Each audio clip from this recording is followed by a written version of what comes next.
हम्म। Hello everyone, कैसे हो आप। इस वीडियो में हम पढ़ने वाले हैं योगी किसे कहते हैं। पहले हमने पढ़ा था तत्व क्या है, अणु क्या है। जब हमने अणु पढ़ा था तो हमने देखा कि समान या भिन्न प्रकार के परमाणु का समूह जो बनता है उसे अणु कहते हैं। इस वीडियो में हम पढ़ने वाले हैं यौगिक। निश्चित अनुपात में बने भिन्न भिन्न प्रकार के परमाणु का समूह यौगिक कहलाता है। अणु और यौगिक दोनों ही परमाणु के समूह हैं। इतना सा अंतर है कि यौगिक के अंदर जो परमाणु का समूह है उसमें कितने प्रकार के परमाणु हैं और कितनी कितनी संख्या में है ये परमाणु, तथा उन परमाणु के बीच द्रव्यमानों का अनुपात हमेशा निश्चित होता है। इस प्रकार के जो परमाणु का समूह बनता है उसे ही हम यौगिक कहते हैं। कुछ यौगिक की विशेषता है, जैसे किसी परमाणु के समूह के अंदर कितने प्रकार के इसमें परमाणु हैं, 2 प्रकार के हैं या 4 प्रकार के हैं, कितने प्रकार के हो सकते हैं, उनकी संख्या हमेशा निश्चित होती है।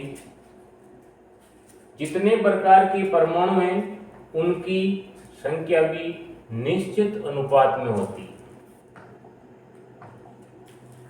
जैसे एक यौगिक के अंदर 2 प्रकार के परमाणु हैं तो वो कितनी कितनी संख्या में, ये भी हमेशा निश्चित अनुपात होता है। जितने प्रकार के परमाणु हैं उनके द्रव्यमानों का अनुपात भी हमेशा निश्चित होता है। कुल मिलाकर के हम कह सकते हैं कि यौगिक वो परमाणु का समूह है जिसमें कितने प्रकार के परमाणु हैं और जितने प्रकार की परमाणु हैं वो कितनी कितनी संख्या में, तथा परमाणु के द्रव्यमानों का अनुपात हमेशा निश्चित होता है। जैसे उदाहरण हमने लिया है NH3 अमोनिया, H2 जल। जल अणु और यौगिक दोनों का गुणधर्म रखता है। CO2 कार्बन डाइऑक्साइड, ये कुछ सामान्य उदाहरण हैं इनके। अब हम एक उदाहरण को लेकर के समझते हैं कि परमाणु की संख्या, प्रकार और द्रव्यमानों का अनुपात किस प्रकार निश्चित होता है।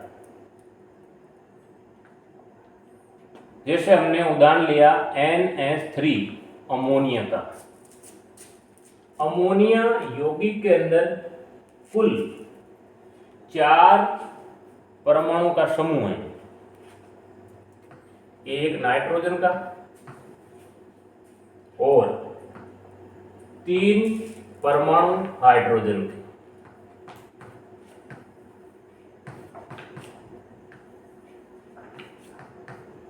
कुल इस यौगिक के अंदर 4 परमाणु उपस्थित हैं।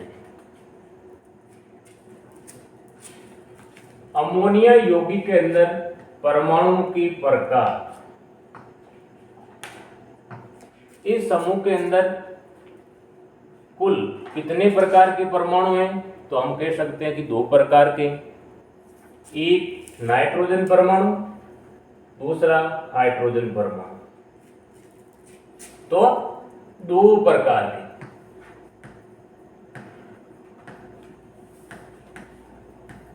एक नाइट्रोजन, दूसरा हाइड्रोजन, 2 ही प्रकार के परमाणु से मिलकर के यौगिक बना है। 2 नंबर, परमाणु की संख्या का निश्चित अनुपात। दो प्रकार की परमाणु हैं वो कितनी कितनी संख्या में, उनका अनुपात भी हमेशा निश्चित होता है। जैसे नाइट्रोजन संख्या में 1 है, अनुपात हाइड्रोजन परमाणु संख्या में 3 है। तो हम कह सकते हैं कि यहाँ पर परमाणु की संख्या का अनुपात 1:3 है। नेक्स्ट, परमाणु के द्रव्यमानों का निश्चित अनुपात होता है। यौगिक के अंदर सबसे इम्पोर्टेंट बात यही है कि जो परमाणु हैं उनके द्रव्यमानों का अनुपात हमेशा निश्चित होता है। तो देखते हैं, नाइट्रोजन का परमाणु क्रमांक हमने पढ़ा था 7 होता है। तो नाइट्रोजन के परमाणु के अंदर उपस्थित नाभिक में 7 ही प्रोटॉन होते हैं और 7 ही न्यूट्रॉन होते हैं। दोनों का योग करने पर 14 प्राप्त होता है और प्रोटॉन न्यूट्रॉन दोनों का योग ही उस परमाणु का द्रव्यमान कहलाता है। उसी तरह हमने हाइड्रोजन का भी देखा। हाइड्रोजन का परमाणु क्रमांक 1 होता है। तो हाइड्रोजन के नाभिक में एक प्रोटॉन और न्यूट्रॉन 0 होता है। तो 1 + 0 बराबर 1। हम कह सकते हैं कि एक हाइड्रोजन परमाणु का द्रव्यमान 1 होता है। तो यहाँ पर हाइड्रोजन परमाणु की संख्या है 3, तो 3 से मल्टीप्लाई करने पर 3 प्राप्त होता है। तो 14:3 हाइड्रोजन और नाइट्रोजन दोनों परमाणु का द्रव्यमान अनुपात प्राप्त होता है हमको। तो कुल मिलाकर के हम ये कह सकते हैं कि एक यौगिक के अंदर जो परमाणु का समूह होता है उनमें 3 प्रकार के गुण पाए जाते हैं। 1 नंबर, उस समूह के अंदर कितने प्रकार के परमाणु हैं। 2 नंबर, जितने प्रकार के परमाणु हैं वो कितनी कितनी संख्या में हैं। और सभी परमाणु के द्रव्यमानों का निश्चित अनुपात। इस प्रक्रिया के द्वारा जो परमाणु का समूह बनता है उसे ही हम यौगिक कहते हैं। एक उदाहरण और देखते हैं, जल का यौगिक के रूप में। जल के अणुओं में 2 प्रकार के परमाणु उपस्थित हैं। एक हाइड्रोजन का, दूसरा ऑक्सीजन परमाणु। तो इस समूह के अंदर 2 प्रकार के परमाणु उपस्थित हैं।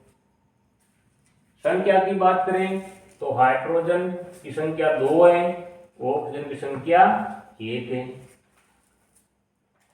अंतिम बात, दोनों परमाणु के द्रव्यमानों का अनुपात वो भी निश्चित होता है। तो अभी हमने पढ़ा कि एक हाइड्रोजन परमाणु का द्रव्यमान 1 होता है। तो यहाँ पर हाइड्रोजन के परमाणु 2 हैं, तो 2 हो गई। हाइड्रोजन के 2 परमाणु का द्रव्यमान 2 प्राप्त होता है और ऑक्सीजन का परमाणु क्रमांक 8 होता है। तो ऑक्सीजन के नाभिक में उपस्थित 8 ही प्रोटॉन प्लस 8 ही न्यूट्रॉन दोनों का योग करते हैं तो 16 प्राप्त होता है। तो ऑक्सीजन परमाणु का द्रव्यमान 16 प्राप्त होता है। दोनों का अनुपात देखते हैं, हाइड्रोजन अनुपात ऑक्सीजन परमाणु। तो हाइड्रोजन का 2 अनुपात प्राप्त हुआ और ऑक्सीजन का 16। सरलीकरण करने पर 1:8 के अनुपात में द्रव्यमानों का निश्चित अनुपात होता है। साथियों नीचे एक प्रश्न दिया गया है NH3 अमोनिया परमाणु की संख्या, परमाणु के प्रकार, उनके द्रव्यमानों का अनुपात ज्ञात करो। धन्यवाद।